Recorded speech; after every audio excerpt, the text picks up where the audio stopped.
I'm very excited to be talking about this topic today because I think we're at a really unique point in the kind of development of education. We've kind of had to make a very significant change over a very short period of time. If you think about it, this is what school has looked like for a really long time. We have a classroom from 1890, and we've got a chalkboard at the front of the room, and there's somebody kind of lecturing to everybody else. And then school in 2019, we've got kind of classroom, and they've replaced the chalkboard with a smart board, so we've got a little bit more advanced delivery technologies, but it's still somebody kind of at the front of the room lecturing to everybody. This has been a really interesting shift to see happen as somebody who's spoken at education conferences for a few years now. And we used to kind of suggest things. I was involved in a few government advisory committees, and we would suggest things, and the usual response would be, oh no, we can't possibly do that, that's too big of a change. And in the span of a year, this is what school looks like. We've gone to a totally new kind of delivery model of, in many cases, being asynchronous, being at home learning. In the span of just a year, we've done a huge shift, kind of been forced to do a huge shift, and it's been a really big experiment. And so, what are the outcomes of that experiment going to be? It's very kind of an interesting thing to see. It's actually been even less than a year. This is a span of just over a month. This is really fascinating data from UNESCO of the percentage of students that were affected by school closures worldwide. And you can see here in under a month, from February 25th to March 23rd, the number quadrupled till we had 80% of all students across the globe that were, instructed to learn at home. And during this time period, there was actually kind of an ad hoc meeting of different ministers of education and things of this nature. I think this quote sums up the kind of point that we're at quite nicely. We've made more progress with digital and distance learning in the past 10 days than in the past 10 years. Without a doubt, this crisis will change the way we think about the provision of education in the future, from the Egyptian Minister of Education. So I think we're at a really unique time period where we've kind of run this massive experiment with online learning, and we're kind of going to see the results of this experiment. And so, what are the results that we can kind of glean from this already? I think it'll be an interesting area for more research, but what can we kind of see? Well, there's lots of news headlines and things about getting students back in the classroom. But if you drill into those a little bit, I don't think it's all bad news about online learning. There's been a few meta-analysis kind of studies conducted where they've looked at thousands of studies from the 1980s up to the present, looking at distance education, and almost all those studies have found an insignificant difference between distance education and normal classroom instruction. And the really interesting thing about that is that those studies have generally found that the kind of distance between the two is narrowing. In other words, the distance education and online education are getting better over time.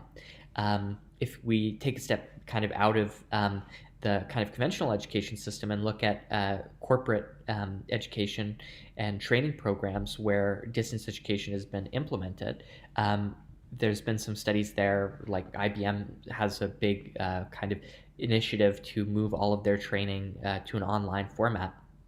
That's found, some of those studies have found that corporate online learning took 40 to 60% less time to complete, and corporate online learning also improved retention rates by 25 to 60% at the same time. And this kind of makes sense because you're able to look at different concepts at the speed that you want to. You can go through a concept that you're kind of understanding faster. You can go through that at your own pace and then spend more time on concepts that you're kind of not really understanding. So we can shorten the total time and also kind of improve retention rates. So it's not necessarily all bad news when it comes to kind of online learning. But what we are finding out is that this is probably not going to be an online only future.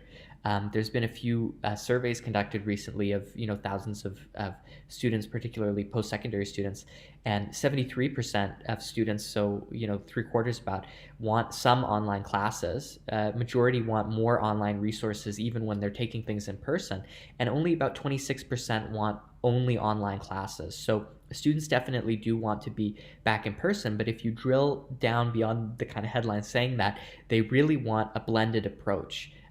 What we're really seeing is that a blended approach is what students kind of want, and it's probably something that can even deliver better outcomes in the long term as different things improve. And I think with falling enrollment rates and things like this across universities, we're going to have to be more receptive to what students are looking at and what they would like to do. So the main thing that I'm going to kind of talk about today is kind of a new approach to scheduling that I think can really empower that. And it's the subject of a patent that we have in this area. This is kind of near and dear to my heart. It's where I originally pictured this technology kind of going. Although in the meantime, we've been kind of commissioned by the Canadian federal government to develop a prototype kind of applying this technology to the distribution of limited resources like personal protective equipment, pharmaceuticals, things of that nature. But I think that this approach, which is kind of different from a first come, first serve approach that we usually do, is really could be really powerful in education. So if we think about the normal way that we kind of schedule in education, particularly post-secondary, we kind of bundle up the schedule. Usually it's based on past years' information because it would just be so complicated to try to do one from scratch. And it would be really difficult to, kind of get everybody what they want. So we essentially don't even try. And we put together a schedule of, Class A is going to happen at this time period in this room. And if you want to get in Class A, you've got to wake up August 28th at 5:30 a.m. and jump on and try to get registered in that spot, or, whatever it ends up being. And there's been definitely some work looking at how we can make these predictions even better. But the problem with predictive analytics is that they kind of break down when really big shifts happen. Relative to the prototype that we were building for the government on PPE distribution, we were talking with executives at Air Liquide, which is a big multinational kind of purveyor of different medical gases and things of this nature, and they were moving into PPE and potentially going to be one of the government suppliers. And they were talking about, we have the best predictive analytics and, we know exactly where things are needing to go. And I just kind of said to them, well, what happened this past year? And, they got really quiet because, of course, it, breaks down when something really unexpected happens. And so in order to maintain that adaptability, we can't rely solely on information from past years. We have to kind of look at what's happening right now. And so the core of this approach is kind of looking at what is actually happening with the current cohort of students and trying to optimize based on that. So instead of just giving out a schedule where it's completely formatted and made, what we propose doing is kind of having an empty schedule first and just giving students, a big list of classes and asking students to rate those classes. So, which ones do they want to be in? Not necessarily just if they want to be in it, yes or no, but, even rank it on a 5-point scale. I'd like to be in this class this much. And what we can begin to do with that rating value as well is add on different factors that the students don't necessarily have control over. So we can add on, a little boost of a few points if they need that class to graduate. We can add on a boost of a few points if, they did really well in classes that were similar, things of this nature. And then we kind of bring all of those data points together and we begin to get a number for each of these classes. And so that number isn't just the number of students that want to attend the class, but it's an expression of how important that class is to the total group, how many students wanted to attend that class, how badly. So it's kind of a utility ranking of the total utility or the total value of that class to the complete group of students. And we can then sort the classes based on this. And we can take the class that's the most important to the most number of people, and we can forecast the attendance of that class with a high degree of certainty. Because if a student only has 5 classes that they can take in a semester, we know that the classes that they ranked, the 5 top classes would be the classes that they would take ideally. And if they can't take those, then it's probably 1, 2, 3, 4, and 6. So we can forecast attendance quite accurately. and find a room that would be able to fit all the students that would ideally want to attend that class. And we can then slot that in.